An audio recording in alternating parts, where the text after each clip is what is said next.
بسم اللہ الرحمن الرحیم۔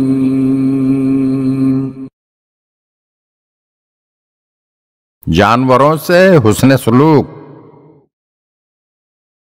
ایک دن حضرت امام حسن مجتبی علیہ السلام نے کھانا کھاتے ہوئے چند لقمے قریب کھڑے کتے کو ڈال دیے۔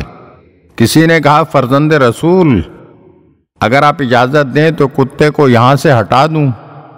تو امام علیہ السلام نے فرمایا، تم اپنے کام میں مشغول رہو، مجھے خدا سے شرم آتی ہے کہ کوئی حیوان میرے کھانے کی طرف دیکھے اور میں اسے اپنے پاس سے دور کر دوں اور کھانے کے لیے کچھ نہ دوں۔ اگر آپ ہمارے چینل کی نئی ویڈیوز دیکھنا چاہتے ہیں تو ہمارے چینل کو سبسکرائب کریں اور گھنٹی کے بٹن کو دبائیے تاکہ ہر آنے والی ویڈیو آپ کو جلد موصول ہو سکے۔ اور ہاں، لائک اور شیئر ضرور کیجیے اور اپنے قیمتی کمنٹ سے ہمیں آگاہ کیجیے۔ شکریہ۔